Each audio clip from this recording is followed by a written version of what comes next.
happy Wine Down Wednesday. I'm my sister Sari, CEO and founder of Sistah Scifi. Working hard to make Wednesday your new favorite day of the week. So the background is different because I'm actually visiting one of my platonic partners in Washington, D.C. So that's why you see slightly different backgrounds, but you still see unkindness of ghost because that's how we roll. Today we have Duane Horton, who is a teaching artist at Chapter 510, which is in Oakland, and Julian Bleecker, who is a purveyor of lots of things, but I think one of the coolest things about Julian, and there's lots of really cool things, is that he's a purveyor of design fiction, and he'll tell us what that is when he joins. So the topic of today's Sistah Scifi Wind Down Wednesday is using imagination for a tool of liberation. So after going to the Afrofuturism exhibit at the National Museum of African American History and Culture, I'm all about that. I feel inspired. I hope during this Wind Down Wednesday you will feel inspired. So while we wait for Julian and Duane to join, let me know what is something that inspired you this week. I already told you what inspired me this week. My visit to the Afrofuturism exhibit at NAMAC. I think maybe that's how you would pronounce the abbreviation. So just let me know in the comments what has inspired you. I have my laptop in front of me so I can actually see the chat. And if you're like having an off week and nothing has inspired you, just let me know in general how your week has been. My week has been interesting. Monday, Sunday, I dropped my laptop and it broke and it wasn't turning on, and I saw my life flash before my eyes. Yeah, but it's working right now. A repair person came and picked it up yesterday and brought it back within 24 hours. And so I'm grateful. That was a lot of prayers to the universe. So let me know how your week has been in the chat while we wait for Julian and Duane. I will start to look for them. And also, like, if meditate that this week we have less tech issues than last week, and that Mercury is out of retrograde. It's ungraded. I don't think that's the correct term, but yeah. So watching in the chat, let me know how your week has been. And I'm so happy y'all are here, and I'm excited for this conversation. So let me know what has inspired you this week, and or let me know how your week has been. Again, my week is what inspired me was going to the Afrofuturism exhibit, and my week has been interesting because my laptop kind of died on me. But Goldilocks, that's the name of my laptop, is back, and I'm happy to have her. She's not 100%, but she can turn on, which was much leaps and bounds more improved to what I was dealing with on Tuesday. And now I have a really good excuse for being behind on email. So let me know how your week has been, and let me shoot. I'm actually like incredibly early today, which happens once every 100 years, or relatively early for me. So let me shoot them a quick email to let them know that I am early, but I can still see your comments in the chat. Hey, Sarah, you aren't supposed to be watching this.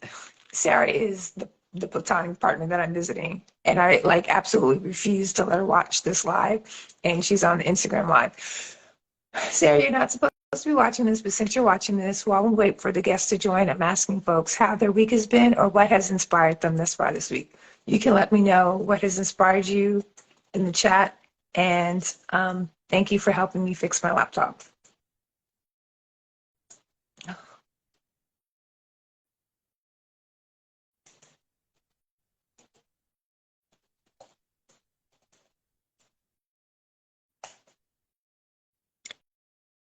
All right, so just checking in on Julian and Duane.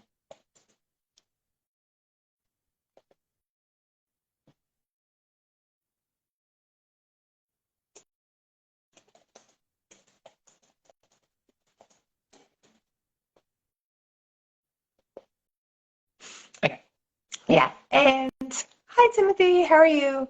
For those of you who just joined, and I know you are, I'm Isis, as you know. Our guests today are Julian and Duane. They will be talking about how to use imagination as a tool for liberation. Hey, Julian. Okay, there you are. So for those of you who just joined, let me know either how your week has been or what is something this week that has inspired you to use imagination as a tool of liberation. Um, Julian, let me know if you see the invite for the live. Same thing. And hey, Duane, I see you've joined as well. Duane, also let me see if you, okay, I see a request. Oh, yes. I'm so happy. I was really afraid this was going to be like last week. Duane, oh, did I speak too soon? Yay! Yay! Last week. How are you? I am doing good. I'm doing good. How are you doing? I'm good.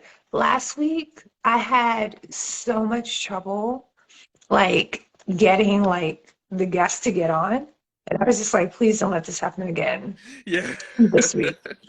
So yeah. Oh, and we finally get a comment. So apparently you just needed to join for, I was like, oh, nobody's gonna have any comments. Edelweiss like underscore legacy says they've been working with middle schoolers this week and they feel so inspired by their malleability and their openness.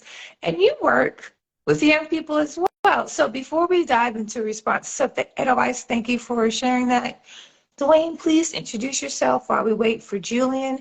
Julian, if you're having tech issues, just let me know in the chat in Instagram or shoot me an email because my laptop is back so I can see email while doing this. So yeah, please introduce yourself, Duane. Yeah, thank you so much. My name is Duane Horton. I am a fantasy writer and I'm also an educator. I do a fantasy and science fiction writing program through an organization that I work for called Chapter 510. I'm here in the Oakland area. The fantasy and science fiction writing program was specifically for queer identified youth of color, and they were in the sixth, seventh, and eighth grades. So I did it for about 2 years now, and the most recent program and iteration of it was called After Origins. But what I loved about teaching middle school students is that it's right at that like really sweet point in their time of life where their like imaginations are still really active. And then also it's something that we can really kind of work with them. I think when you start to get older, your imagination starts to get uh, encouraged to be beaten out of you in some ways. So that age group still has a really cool access to it still. So I totally agree. I love and am often inspired by my students' writing. Yay, yay. I'm old, so I aligned with, my imagination has been beaten out of me.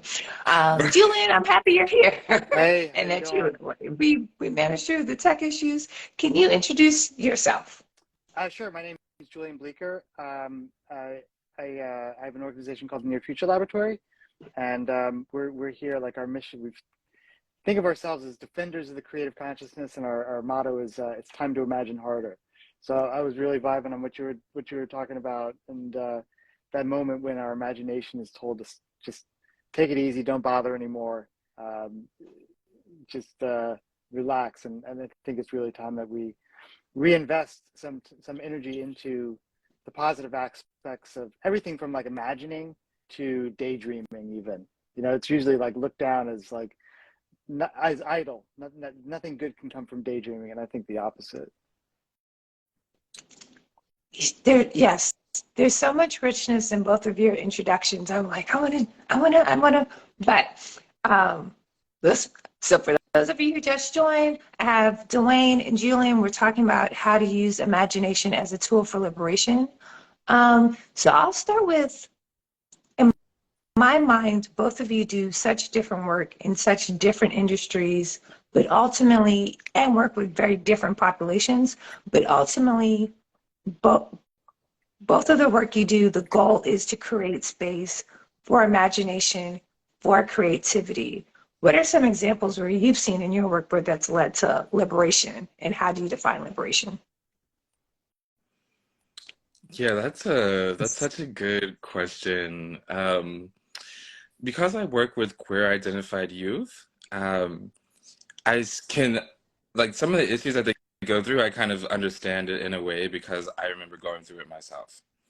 And a part of the program that we do here at Chapter 5.0 is that we also publish our students' work.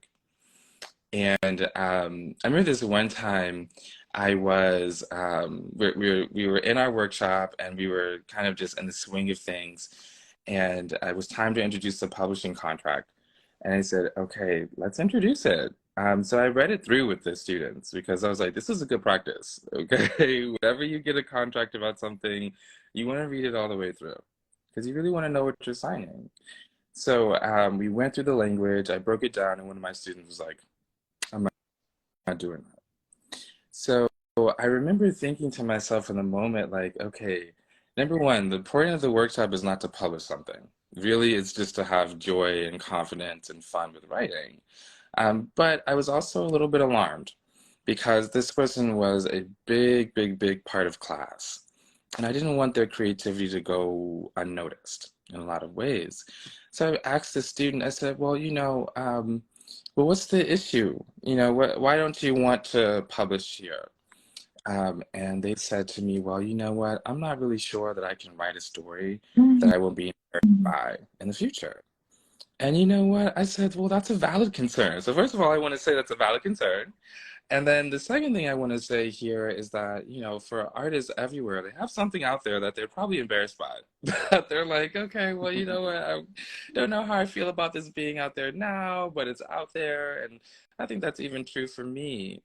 So, I spoke with the student. I spoke with the student's mom. I spoke with some of my community because I'm friends with the student's mom. And I spoke with my community about it. And I wanted to come up with some options for the student.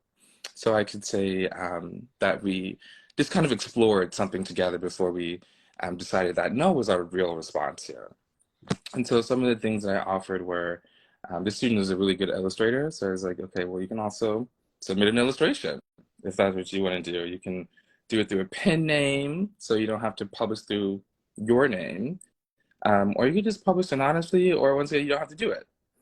And so the students is like, well, you know what? I really want to publish an illustration, and I would like to kind of see how that looks. And I'm just like, yes, of course you can publish an illustration. It's just, I think that when we're working with youth, it's really important to have intentional conversations about their options. I think well-curated options based off of intentional conversations can really help the youth make big decisions and also feel really comfortable doing it. Mm. Yeah, I love that. Like the liberation to set boundaries, right? And it does often require imagination to be like, this is an option, and I don't like this option, and we need other options. Or Mm. like, I don't like this option, I don't like any of these options. Julian, what about you? And like, I know the question was long and I'm multi, so let me know. Well, I'll just speak to what's going on in my head as I'm listening to what you're sharing, and my mind goes to a few weeks or a month or so ago. I was in Detroit, and I had a couple of events, mostly talking to college students, and the yeah, I'm trying to think, like, what do I want to say? What kinds of conversations do I want to spark? What kinds of questions do I want these students to, you know, be evoked in the presentation? And there's a fair bit of what I sense of, like, a kind of almost like future anxiety, a lot of feeling of, like, I'm not sure what the future looks like, and a lot of, like, a sense of, I gotta race to secure my sense of self, and my sense of status, and my own kind of, like, Maslowian kind of existence, where I'm like, okay, I got money coming in, and feel good about that, and that makes me feel good because that's a measure of value and status, these kinds of things. And I kind of popped in with just saying, like, I get what you're feeling, but let's talk about where all that comes from, and whose dream that is. Whose dream are you born into? I'm not saying anyone's at fault or blame anyone, but like recognize that when you feeling into those things, it comes from somewhere. It's not a given for how we live and operate in the world. And if you could just look back at other eras of humanity, you don't even have to look back that far, to where you could say like, oh, actually, you know what? Things were different. That what counted as status, or what counted as accomplishment, or what counted as virtue, or something that was recognized as like you did something, you touched someone in a way, or you created something in the world that has measured value. It's evolved, and now we're in this world where like we can go down the list of what counts as status. It's not enough to be, an orthodontist making $200,000 a year, which was long money back when I was growing up. It was long money, right? You had a house on the lake, with that kind of money. Nowadays, it's like, where's my first stack going to come from? And stack means a billion, So just like, whoa, that's crazy. So, kind of just almost like stepping out. And for me, there's a certain sense of liberation that comes from recognizing like, oh, you're right. This comes from somewhere. This ideology that we're kind of living within, and then they start wondering, it's like, what is outside of that, and you start having those kinds of almost like not in a bad way, but just like a moment of like introspection. Okay, that's where that feeling comes from. That's really okay, cool. And I'm not saying like I unpacked everything and everyone was kind of like, all right, I'm off to I'm going to go over here and save the world this way and this way. But it's just that you see that moment where they just kind of like, they lean in a little bit closer. Yeah. And Yeah. I feel So like, imagine. sorry, go on. Oh no, and I was going to reflect back what I heard, like imagination as a tool to realize, like I'm in the matrix, and some of these frameworks that seem like very concrete and static are also like ideas, right? And there are other ways to operate in the world. Yeah, I love it. Yeah. But I didn't mean to cut you off. No, that's fine. I would have gone on for like another 50 minutes, and that would have, but I love that you introduced the Matrix. So like this, I just have like a galley of my next book, but it becomes like a So this is the introduction to a chapter, which just says like, whose dream are you in? Right. That was that moment. You guys remember that? Yes. Where he's making a decision like, do I want to? Put me back in. I'm good with that. And it's like, you can make that choice. You can make that choice. And that's as it was for Cypher in the Matrix. That was the easy choice, because it's just like, you're saying I get to enjoy this steak and this glass of Chianti. Sounds good to me. Right. It's going to be harder, but the value, it's going to be harder to get off the sofa and really imagine into a world that maybe someone else isn't even telling you about it, but you're just feeling it's coming from the dream that you had that you can't even put a name on, but I just see this over here. And that's where all these beautiful things come from in our world. That's where all that really expansive, we just look at someone, it could be from, across the board of human endeavor. It could be from all the way from art to, to the world of business, where someone's just like, no, I'm going to do it this way. And it's going to be beautiful. You see, and they have that sort of sense of confidence in their dream. And I think instilling that to the point of like, I was talking to college students, but I'm like, I want to go back to like Montessori school, and just kind of have that curriculum where people are like, imagination is good. It's beautiful. You got to do more of it. Don't stop at fifth grade, ignore if you got, ignore that your friend or brother teased you because that doesn't look like a drawing of a cow. Ignore that. That was the cow you saw and you drew it. And that's good. Yes. Hold on to that. So I love your examples of imagination as a tool for liberation, or like in your real life. My next question is, how has your identity informed how you has informed your imagination? Yes, I will say that up front. Oh my gosh, yes. Just being a Black queer fantasy writer, I've always been in tune.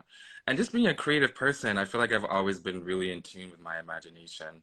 But oftentimes when we think about the imagination, I think we're kind of um, uh, really kind of on the back of a Eurocentric model of the imagination. And what I mean by that is we have shows like Star Trek, and no offense to Star Trek because I know some really cool Trekkies out there, and it's a good show, but you know, the imagination is the frontier, continuing the frontier. We've conquered Earth. We're gonna go to these different planets, and we're gonna conquer these different planets now too. And so I think whenever I think about, how to do something with my imagination, it is always for me kind of focused around healing, collective healing, how we can Mm. and get over something together. And I think community is a really, really, Mm. really important aspect in that imagination. Because when you're a part of a marginalized group, I think community is just kind of also natural aspect of imagination. Mm. And you think about, how can my marginalized identity also be uplifted? And a lot of the ways that we do that, especially through the fantasy genre, is just through blueprinting. We cast out a possible scenario, like in June, right? Water becomes scarce. And in the Hunger Games, now all of a sudden there's not enough resources for everyone to live. So we have to fight for them. Now we're through the process of the plot, we begin to go through different scenarios of how to resolve it at the end of the day. And so it becomes a really, and I think that fantasy also really deals in metaphor a lot too. So I think the tools can often be interpretable, but I think a really solid point is that it is a tool and that it is some type of blueprint and that it does kind of give you an idea of how to overcome. Mm. So I think Mm. for me, my imagination has always been about that. My mother really introduced me a lot to like superheroes and things, and she watched all the shows that I watched, like all the cartoons that I watched when I was a kid too. So that's also kind of been a big fuel source for my imagination as well. I love it. Oh, sorry, Julian, I'm holding space for your thoughts. No, I know you are, and I was holding space for my own thoughts.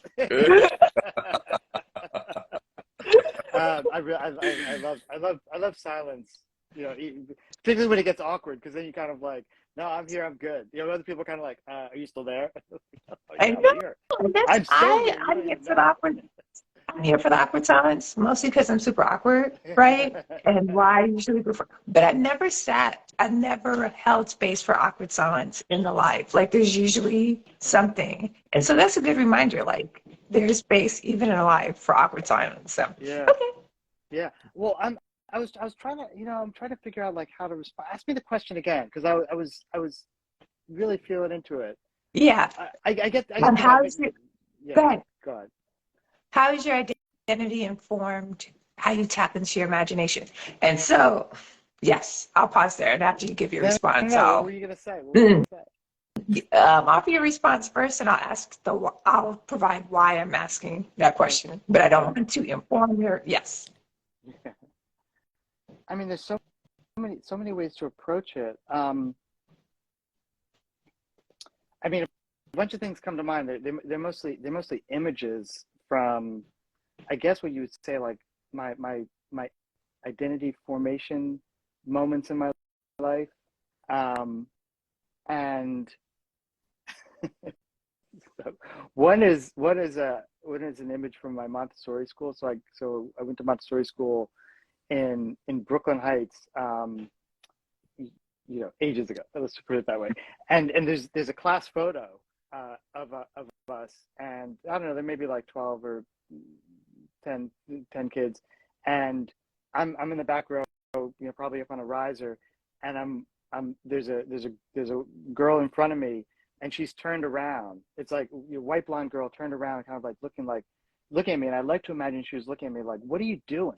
Kind of, I don't know what it was, but I'm sitting there with Snoopy got goggles on, and there's something about that moment that I always draw back to, mostly because I'm like, it's a reminder, not always like a helpful one, but a little bit of a reminder of that I'm different, like I'm just like not the class clown, but in a way it's just like, I don't know, I just feel like myself pushing in these directions that are not really expected, or maybe not to decorum at a particular moment, a little bit like I'm always.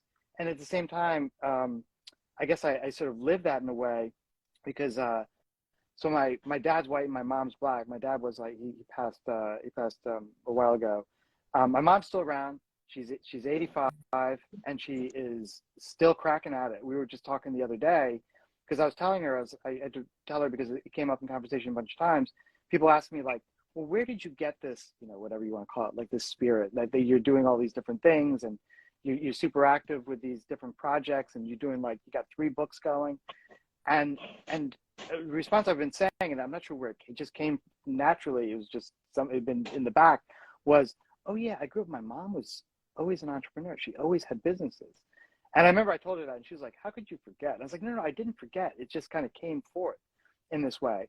And there's something that when I was talking to her about it, and we were just reflecting on the times when she had the businesses, and there was the one time there was a fire, but it all worked out, and she kind of kept pushing on, didn't give up, and all these kinds of things. She had a hair salon that was, people would come from all over to go see Barbara, go to Barbara's salon. And then she had a clothing boutique next to it, and it was mostly so she's black, and so a lot of her attention and eye was drawn to, at the time, this was like in the 80s, it was becoming fashionable to wear clothing that was representative of cultures from like West Africa, this kind of thing. And she just had an eye for it, and she would go around, she would find the places that she could in New York to buy the stuff, buy it wholesale, and then bring it to her boutique. And then she had a gallery, an art gallery above. It wasn't Beach or MoMA, but it was like the areas like gallery where local artists could show their paintings or whatever it was. And the thing that I learned from her wasn't just, and I think this shaped my identity. I didn't realize it at the time, but now when I look back, it shaped a certain aspect of my spirit that came from something that she told me when we had that conversation yesterday, which was like, what else could I do? What else could I do? And that meant 2 things to me. And she clarified. One thing, it meant like, well, what am I going to do as a black woman in a mostly white, very, I loved my childhood. It was amazing. I grew up in Princeton, New Jersey. Awesome town. Mm-hmm. And from what I remember, because you could just walk around any day and night. There was a university there, so you could sneak on campus and sneak into the library, and I was a book nerd. It was amazing. This was before Amazon, so that's how you discovered stuff. Oh, look, there she is. That's my mom, Lumen Presence. Oh, Lumen Presence. Hey, Mom, how are you? There she is. There she is. I'm That talking. Brooklyn sister. I was telling them a story about when we talked yesterday. It was that, like, what could I do? But also, like, I couldn't help but do it, because she grew up. My granddaddy was a tobacco farmer, and he had his own farm. And what she told me is, like, he always said, make sure you have your own thing. And I feel like that came from his experiences, growing up as a black man in the tobacco farm in a time when it's like, oh, that sounds amazing. It's like, well, I don't know. Who's tobacco? Who am I growing this for? And all those questions came. I can barely even imagine the circumstances. But that lesson, it's like, you do your thing. You gotta, it's like you have to control the means of production, whatever it is. Work for, in service of yourself. And so I think, yeah, that's my response. Now I want to hear what you had to say. Yeah, so what I was or the context behind the question is not deeply cerebral, but there might be people on here like, this live, the topics is different, and I'm really excited about a conversation that concretely talks about imagination as a tool for liberation, mm-hmm. and to have it with the 2 of y'all. But this conversation is different. It's the first time that I've had, I'm making a lot of assumptions and I'm playing with new terminology. So if it offends you, just let me know. Like, we'll Right, keep working. Just be like, right. I just keep working on that. That I've had two people who, at least by appearance, were not born with vaginas, right? And so people may be like, what is this? And then also I wanted to like have that conversation about ethnic background without asking people what's your ethnic background. So that's kind of like the roots of the question. Yeah. And yeah, and I love the answers Okay. and feedback from y'all. You could be like, that's not fair, and that I feel set up. But I know Julie and I, we had this discussion already, and then like Duane, like you put Black and queer and fantasy writer on all your bios. So Oh yeah. yeah. That's right. So then, yeah. So the next era that I want to go to is that tools that you use to spark the imagination. So, Julian, I know last time we talked about the Near Future magazine. Am I getting that right? Am I getting the title right? So there's a near future laboratory, which is basically this right here, and the community that's mostly now centered on Discord. So okay, so I'll try. Did you finish your question? Because I can start Yeah. responding just because So, but last time we talked, you talked about, was it not, what was the name? The name, it was like you had people walk through the exercise Yeah. where they Yeah. look at a magazine that was published 20 years in the future. Well, okay, so yeah, there. I think you got a bunch of things, but that in a way that's right. So one of the things that we do is we sort of develop this practice or approach to doing futures kind of stuff that I call design fiction. So we wrote a book. It's called The Manual of Design Fiction, and the idea is, well, and I kind of developed this in collaboration with a bunch of conversations that were going on at a particular point in time, which was to essentially like asking like, where do ideas from the future come from? And at the time when I was working on this, the science fiction writer Bruce Sterling was in Los Angeles, and so we were hanging out a lot. And I asked him, and he was studying design. He was studying design at Art Center as a kind of resident a luminary or whatever, and he was doing design stuff. He was learning design. I was like, wow, that's cool. Like, I thought you would have been done like learning anything and just be writing books. It's like you're learning something new. That's amazing. And so in that mode, I was like, well, I want to learn about like science fiction. And I was working in design at the time, and I said, what would it be like if you did design and science fiction at the same time?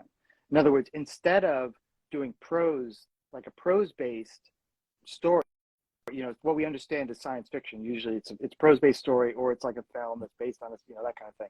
Suppose you made objects from the future as a way to kind of activate people's imagination so they saw the thing. And this was happening to me when I was working in this advanced design team at Nokia. If you remember them, they used to make mobile phones. They were pretty big in their day. Yeah, I mean, they made the phones in the Matrix, so yes, we remember. That's right. And actually, I know the guy who manufactured the prototypes for those, because we were close to Los Angeles. Hollywood would come over and be like, "Hey, can you guys make some props?" And occasionally the folks there would do it. In any case, you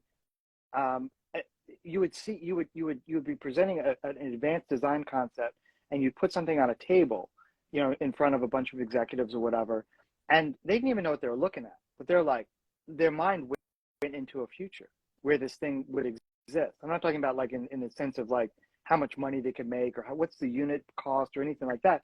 It just made them feel something that oftentimes they had trouble expressing, except like, ooh, that's cool. Or beautiful, amazing. But you haven't even told them like what the features are, how much it's going to cost, or anything like that. And I thought that was really powerful. It was a kind of activation of the imagination that oftentimes one will get, from just really being immersed in a prose-based story. So I could be reading one of your books and be like, oh wow, that made me think. And I'll put it down. I'll kind of sit back and maybe take a drink of coffee or talk to someone about it the next day who might be reading the book, or in a reading group. And you're helping build and construct and imagine that world. And it's just words. I find that amazing that words can activate you that way. I also find it super intriguing that objects can activate the imagination in the same way. Oh, good night, Ma. Enjoy your dinner. Bye, Mom. Love you. Bye. She's on the East Coast, so it's getting late for her. So I was really wondering, I really wondered, like, could you? Because I'm a maker kind of guy. Like, I got an engineering degree. I had a product company. I love making things, and I'm markedly not as good at writing prose-based stories, right? And so, like, other people do that really well. But I wanted to involve myself in that kind of activation and imagination in the same sense. So design fiction. And so the magazine, actually, I have one that we did for a client here. So this is like a magazine that we did for a client that is from, it's as if you went to the future where autonomous vehicles were, you just took them for granted. It wasn't even anything special. And there might be a magazine like, you got Car and Driver magazine, something like that is talking about it and giving you tips. And there's like articles and letters to the editor, classified ads in the back where people are trying to sell something or whatever. So that becomes almost this artifact from that world, a material artifact. So in a way, it's almost like I could take someone, take people's imagination, what they're saying, what I'm hearing, and say, like, that's really good. Here's how we're going to represent that. We're going to make a box of stuff as if we were archaeologists, and we went to this future and we grabbed a bunch of things and brought them back. What are the things you would find in that world?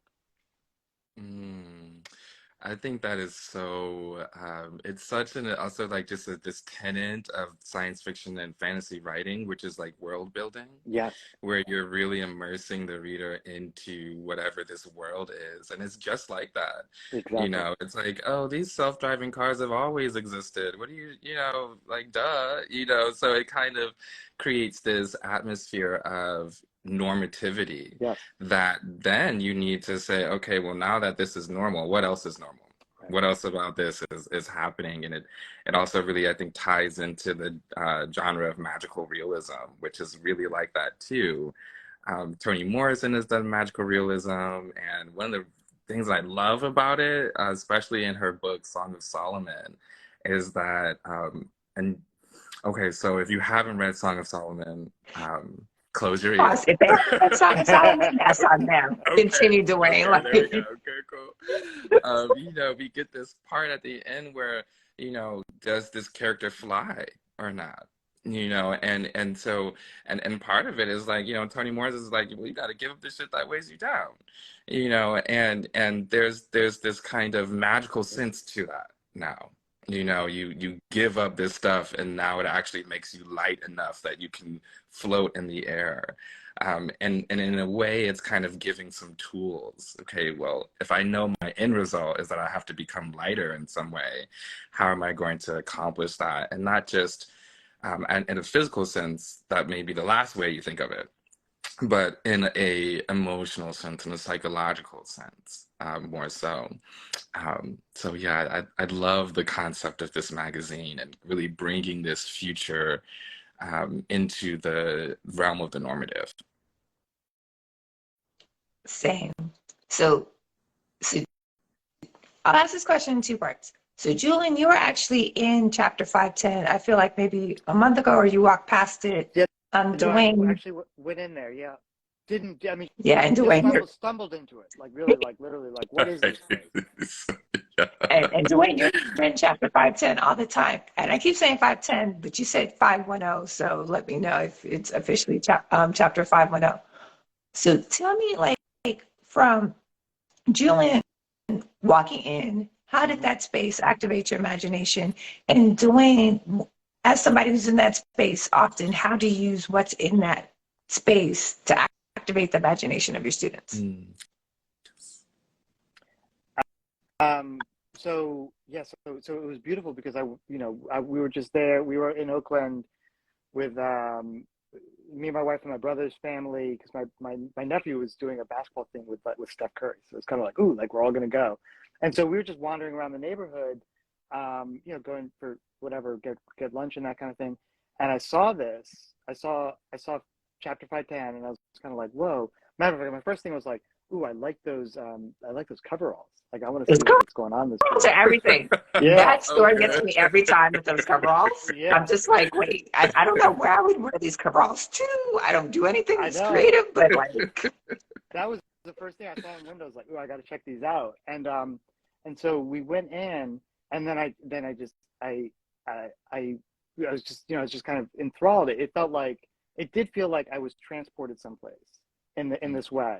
Like all the art, like the enamel pins and all the things. I was just like, what is going on here? Because you start getting the vibe. It's like, oh, this isn't a clothing shop. There's something else going on here. And it had just opened at whatever time it was. And so, and then I remember just a couple words to one of the people who was in there, who was setting things up, or they were taking things away, like, oh yeah, we had to cancel the thing for today. But I just saw the big work table, and it was like low. And so immediately I was like, man, this is, I saw like the echo of children around it, just like, oh, we're going to the future. We're going to do something here. And I love that vibe that I just sensed, because it was, there weren't that many. I think it was just us and like two other people in the shop, because they just opened. Matter of fact, they came around. They said like, no, we're open. Okay. They saw us like, Good. and then particularly what was, and I was just mentioning it to a friend who's visiting, was seeing those books, because you look at the books and you flip through them, it's like, oh, the like children wrote these, and the fact that they went, it didn't just go from like, oh, that's a good idea, Timmy or whatever, but that they felt it, they now feel so much more about their potential and possibility just because it's a material thing. And I told my friend who was just here the story about like the first book I wrote, which was like maybe all of 8 pages long, that my dad, he was a newspaper man, and back in the day, doing things like getting something copied or printed was not a trivial thing. There was no desktop publishing. I'm not that old, but it was like, it was a big deal. And he had a copy machine, like a big Xerox copy machine in the newspaper office. And there was also the graphic, the artist, who do all the paste ups and the art. And he had like those press-on letters that were super fancy and cool. And so we actually made this thing, got it cut and got it stapled. And like I said, it was eight pages. It was called like a scary, stupid, a really scary ghost story. And it's not that scary, but it was like, the fact that it became a material thing, I still have it someplace, made such a world of difference, going from the idea to actually a material object. And so that's what I also felt from it. It's like, oh, this is a beautiful place where a kid can come in. No one's going to judge them based on, well, I don't think that's going to be a bestseller, kid, or something like that. But we're going to make it, and we're going to represent it, and we're going to make you feel confident and proud about your ability to imagine a story, and it can become a real thing. And there it is. And people value it. How we know they value it? Because look, we sold some. And I thought that was just really, that's what I felt from that. Oh, good. Oh, that makes me so happy, because that's really what went in mind when the new location was designed, and when it came to fruition. We worked with this artist named Simon Tran. So shout out to Simon Tran. And he really worked with us to create a fun and open and inviting space. If you were able to kind of go past the store and look up at the ceilings, we have like hanging plants that are coming from the ceilings. And we also kind of have like a message tube that connects from one end of the store all the way to the other end of the store. So it's truly just a multi-purpose space. We use that center space down there that's kind of connected to the store for all of our workshops. So I do a fantasy and science fiction writing workshop for queer identified youth of color from grade 6 through 8. And we use that workshop space, and the students, oh my gosh, they love it. Yeah. It's such a creative space. And it really allows them to get into a creative mood. Yeah. We change the cushions on the stage so that it becomes an actual stage. We worked with this organization called Girls Garage, and they actually made the stage for us as well. And shout out to Girls Garage too. And so it also turns into a reading space, so that let's say that we have somebody who wants to rent the space, which we do rent the space out to different, mostly nonprofit organizations. They can also do a performance. We partner with different literary magazines in the area, and they do performances up there.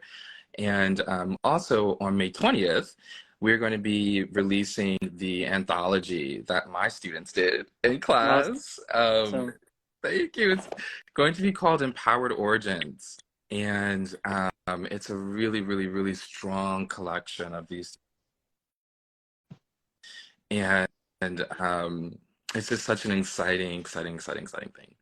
But yes, the space really creates that, and it gives us room to kind of roam a little bit. We have a little living room area that's kind of, if you go into the center, you go into where the workshops are, that main space, you look to your right, and you're just kind of, there's like this cove of like living room chairs, and there's a fireplace over there. So you know, when I give my students a chance to just write, you know, I give them a prompt. I'm like, okay, go off and write.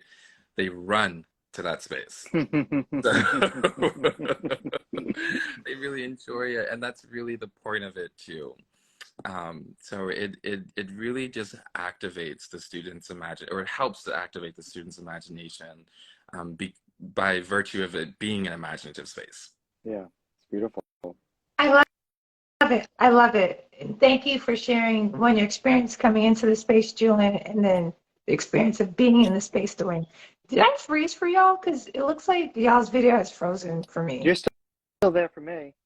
I think you went off camera for like 2 seconds for me, and then yes, yes, and that was intentional. Like my battery was saying 15%, and I was like, ah! So I had to get my charging cord, and I am. And this will work out. This will be great. And I love that chapter 510 space, and I love the fact that young people are creating in that space. And it's inspiring readers and writers of all generations. So that brings us to a great transition point. Y'all are both writers. How do you walk us through the process of bringing your craft into the world? And how is your writing used as a tool of liberation? Yeah, I can talk a little bit about that, and a little bit about my process too. So I moved out to the Bay Area back in 2017, excuse me, and it was for a graduate school program at Mills College, and I completed that in 2019. And you know, I was really hungry for opportunities. I really kind of did everything I could get my hands on just to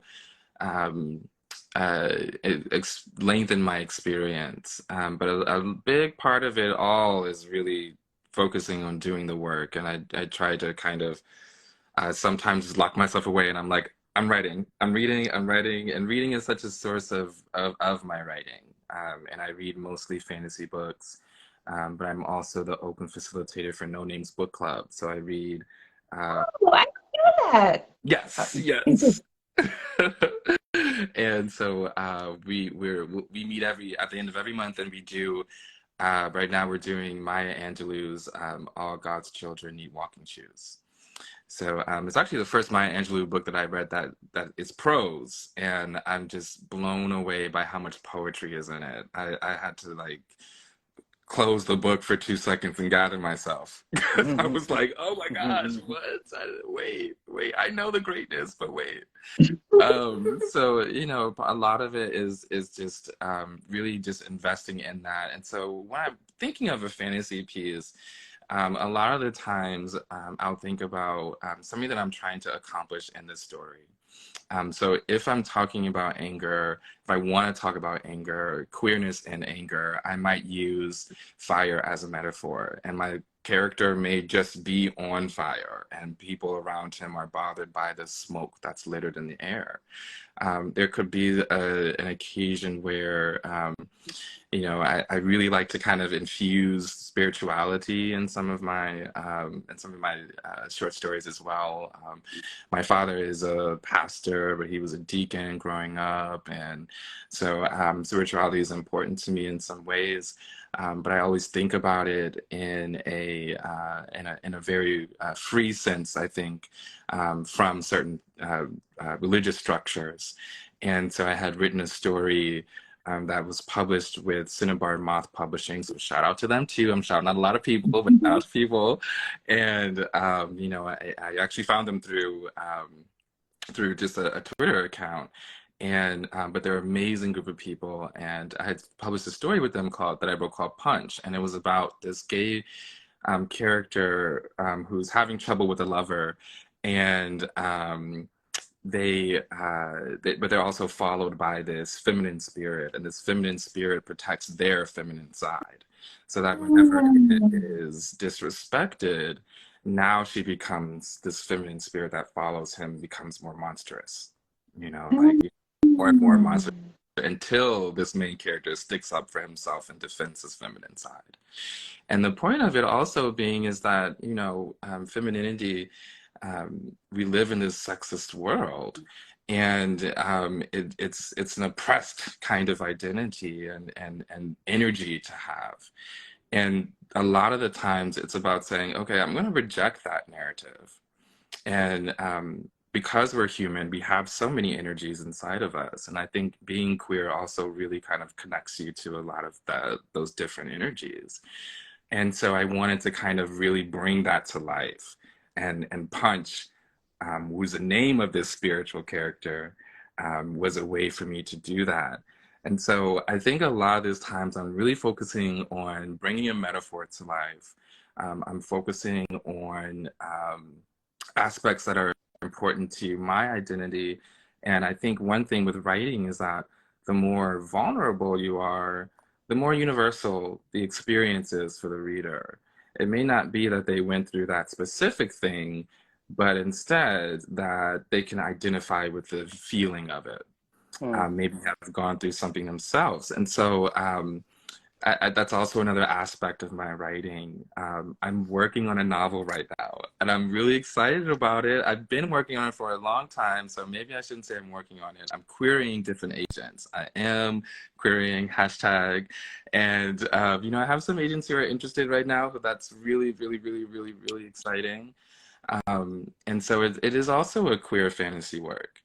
And it centers a queer character who is Black, and he's growing up in the suburbs, and he is having to face a lot of difficulties until this really huge fantastical aspect comes in and changes the game completely. So that's just a little bit about the process, and about for me as well, and just how invested I am in it, but how grateful I am in it too.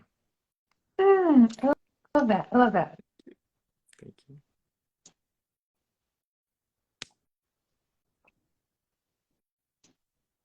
It's interesting because sorry. Go ahead.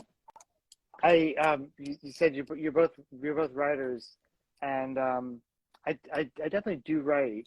I feel like I'm experimenting with like a different kind of maybe writing genre, which is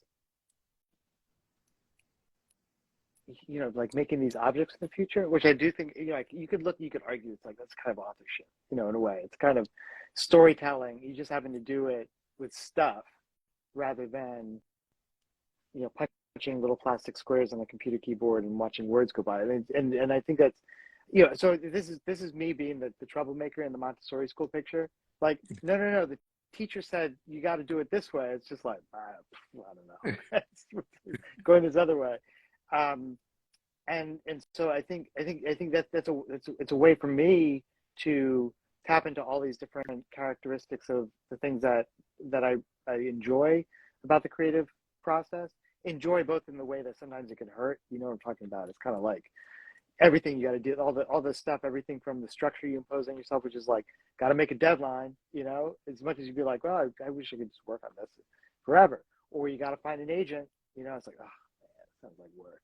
And so, just moving these different pieces around and trying different modalities, and for me, it's like the joy of finding a way to articulate an idea or express my imagination in a way that I hope other people can receive, and is also legible to them, and maybe also makes them ask a question, like, "What are you talking about? You telling me that this magazine tells everything I need to know about the world? Like, why don't you just write me a PowerPoint that explains it?" So now I want you to feel into this thing. I want you to feel into it in a different way. You made me a diner mug. that it's a diner from the future.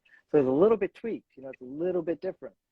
And it's like, how does that tell me anything about it? It's like, well, just sit with it for a while and see what happens, and maybe something will happen.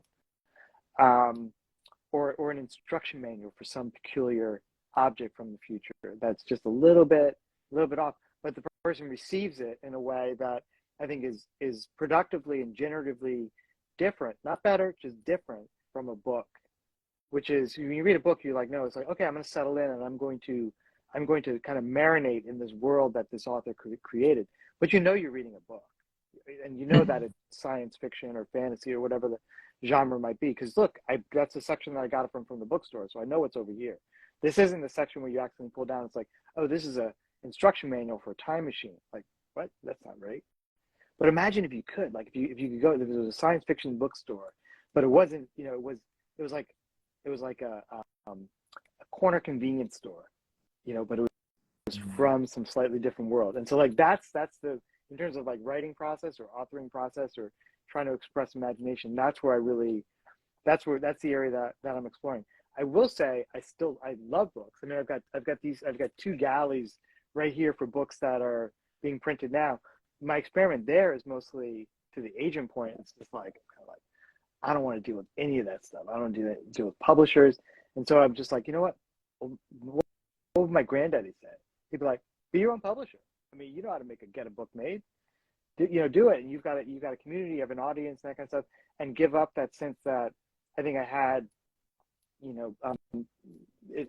probably for most of my life, which is like, well, it's not a real book unless MIT or whatever, FSG or Bloomsbury or someone like, who'd you get?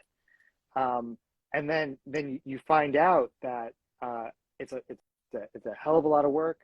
It's a lot of selling, right? It's a lot of trying to find the way to describe the work. It's a lot of trying to hustling to try to get, when's Conan going to call and have me on the show, kind of thing. But it's just like you give up on that, and to the extent that you just kind of like, there's people are feeling this, and that's good enough. Like, I don't need to be on the New York Times bestseller list. I don't need to. I just need to make people feel something, and that's the goal. And so that's why I like that. As hard as it is, like just this morning, oh my God, the emails with the printer, just trying to figure out how to get 2 pallets of books to South Carolina. Oh my God, you have no idea. It's like, because they assume that you know what you're doing, and I tell them, like, I do not know what I'm doing.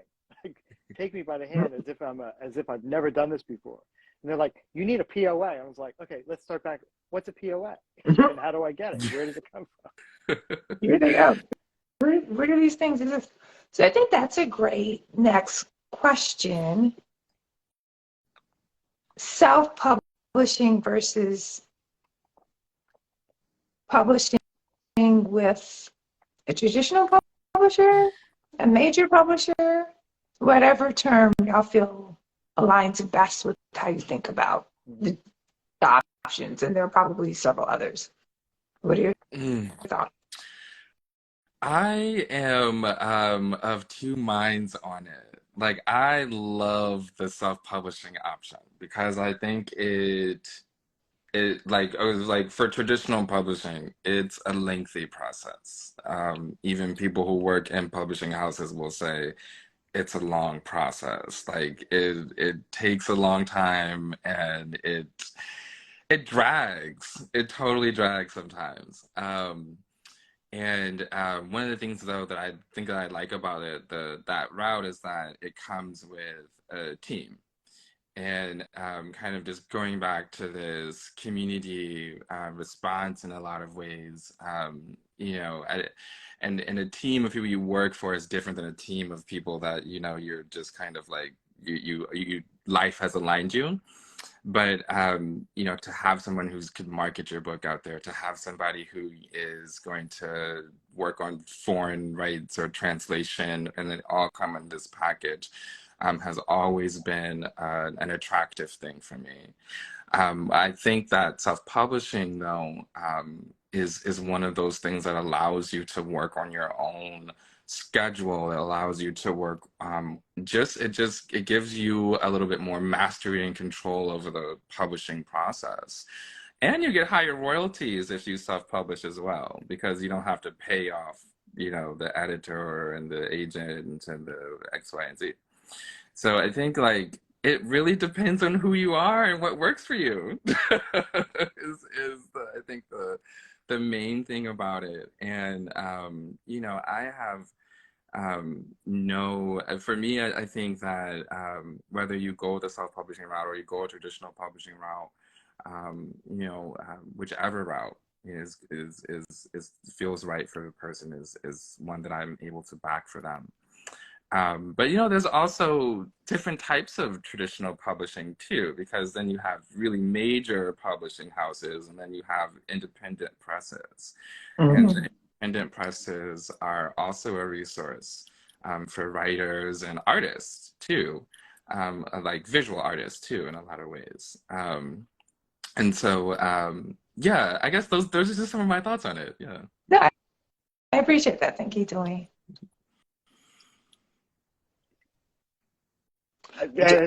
I'm sorry. Yeah. That summarizes it. I think it's just a matter of, you know, one's temperament and the willingness to do different kinds of work that are involved. I feel like me personally, I've always been like kind of fiercely independent in these regards, and also impatient, you know, in a way. It's like, no, this idea is right now. It's right now. Don't tell me this is going to get into the 2025 catalog or whatever. And just having figured out the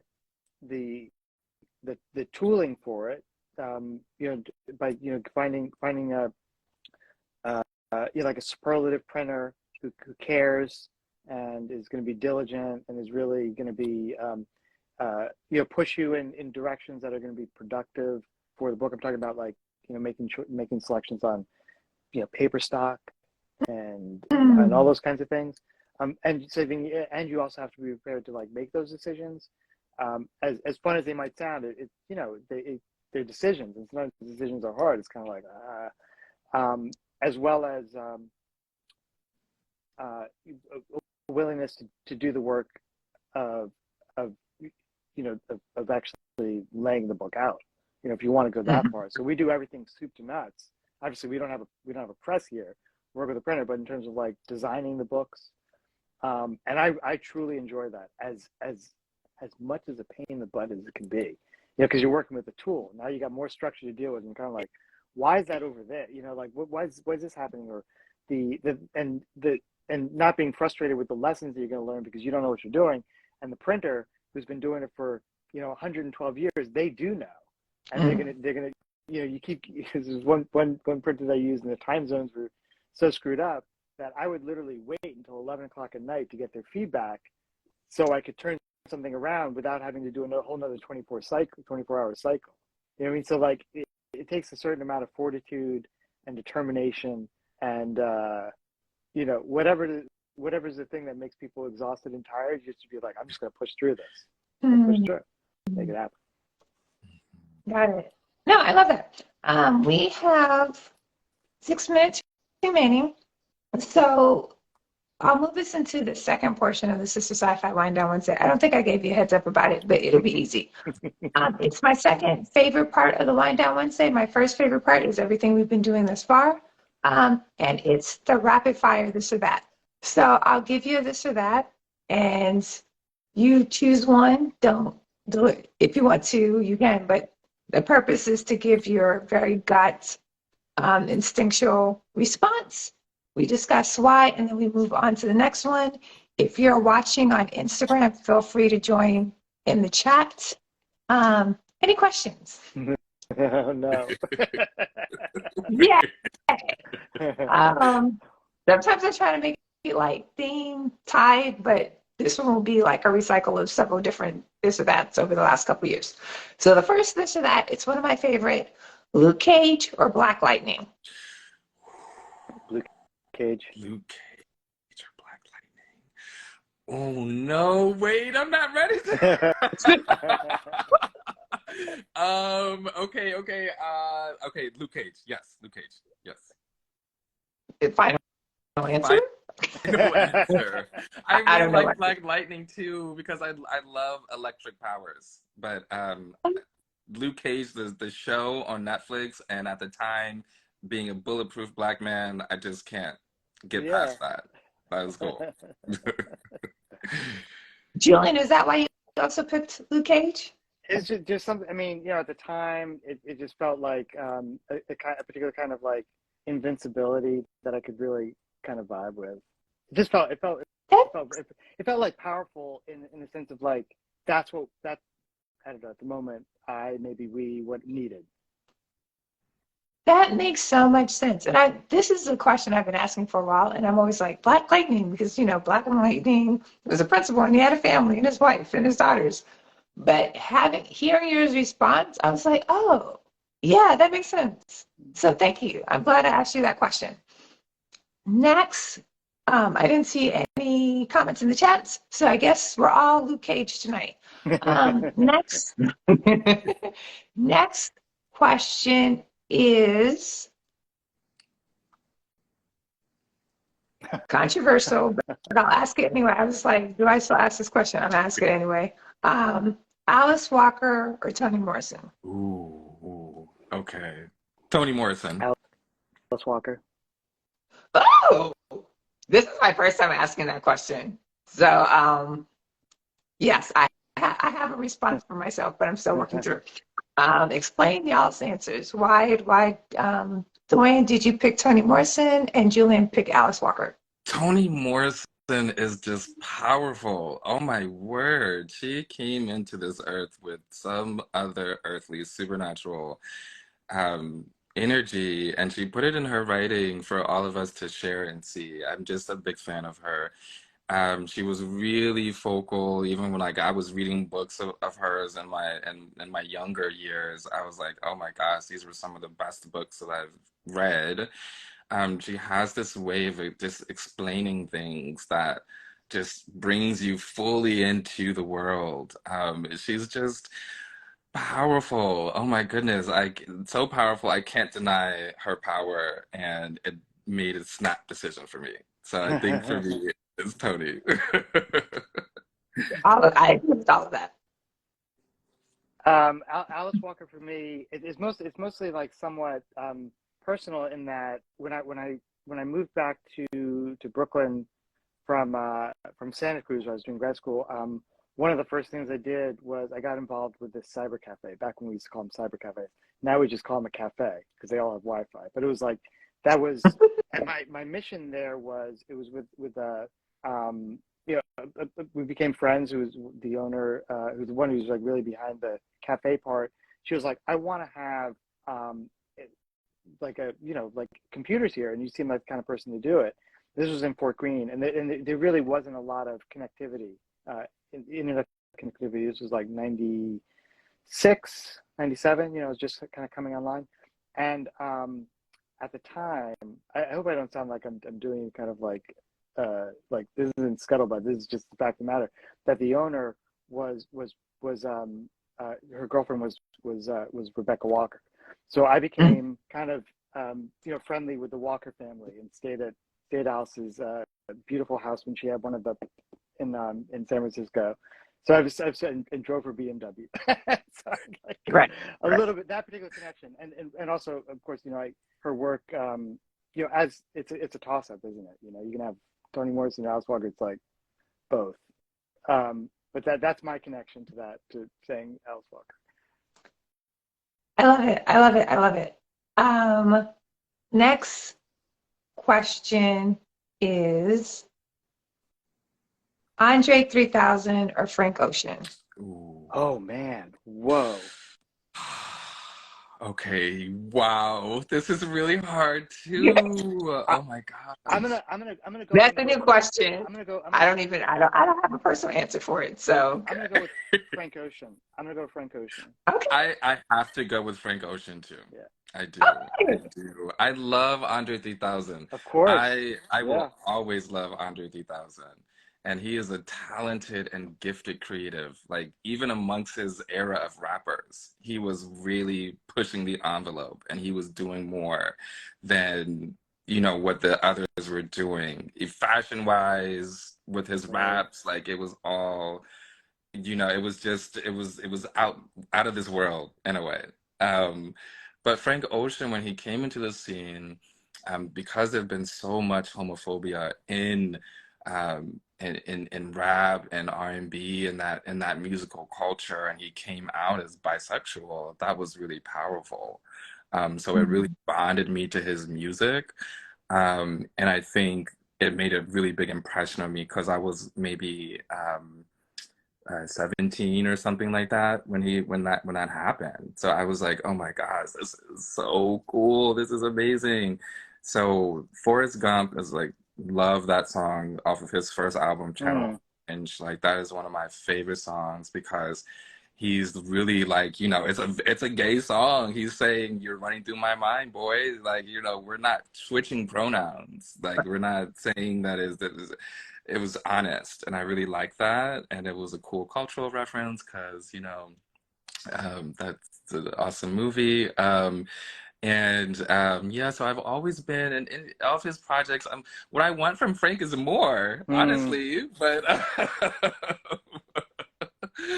but And that yeah. But yeah, so I have to choose Frank because of his personal impact on me. Yeah. makes sense. Yeah. Julian? Yeah. Again, like a toss up. Love Andre 3000 and everything. It feels like maybe Frank Ocean is just like closer in a way, in time wise. Obviously, the era and the moment in which they were both really making an impact. Not that they don't anymore, but there's a legacy, and everything that was going on at this particular moment for me when I was like, I was I was just like exploring like Fairfax Boulevard in Los Angeles, and just kind of I was just fascinated with the scene there. And one time, my wife and I were there, and I was like, what did I say to her? I was like, you're gonna learn how quick how to use my camera because I'm gonna get a selfie because I was like, that's Tyler right over there. And she was like, who? And I was like, just follow my lead. Like this is happening. I was like, hey Tyler, man, enjoy your stuff. He's like, he's cool. And he saw me maybe because he saw me because I was like a little bit older than the kids who were hanging out in front of the golf store. And so there was this connection because I really admired what he was doing with Frank Ocean and Odd Future and just this crazy scene. It felt like they were just creating this pure sense of, I mean, they're not even words. It was just like vibe, everything in and around it that was circulating.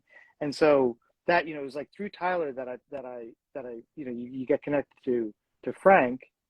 And there was one summer, I guess it was probably maybe when, I don't know, I remember when Blonde dropped or something dropped. And I had that on repeat. I mean, I just couldn't get enough of it. It just over and over.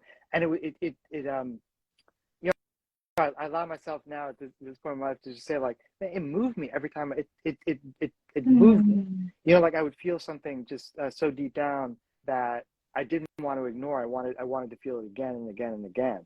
And it was something about it was obviously the music itself, but then because you're into it, you're like, when we used to have albums, you flip over the album cover and you read about the artist, you read the story, and then you're like, oh, there's an interview with them in Rolling Stone. Nowadays you can get it in an instant, but I wanted to go that deep into not just the music, and I don't want to just read the lyrics. Like, who are you? Where'd you come from? Like, what was your background? What was your experiences in life? Just that thing you do when you want to invite someone over for a barbecue. Honestly, earnestly, it's like, I'm not here because I want to, just extract something from you. Like, you touched me. You touched me in a way, and I just want to commune with you. And man, the music really did it to me. Maybe it happens, but this was something where it was just, my God, how can you do that? How can you write music? How can you? Those are just words and notes. And now I'm sitting here in my car, being like, damn, that was just very powerful at the moment. Yeah. I love it. I love it. I love it. Duane, Julian, that is our time. I enjoyed this. Hopefully y'all had I did. fun. I had a great I had time. fun. I enjoyed it a lot. Yay. So, Julian, hopefully we'll connect when I'm in LA. Duane, you're literally down the street. I need to make it to No Name Book Club at some point in the future. Yes, let's Thank you so connect much. about that more. Yes. Thank you so much for your time, but most importantly, thank you both for your creativity in creating and helping all of us claim our magic and create our futures. So, ashe. Thank you, guys. That Thank was you. super fun. Bye. Bye. Bye.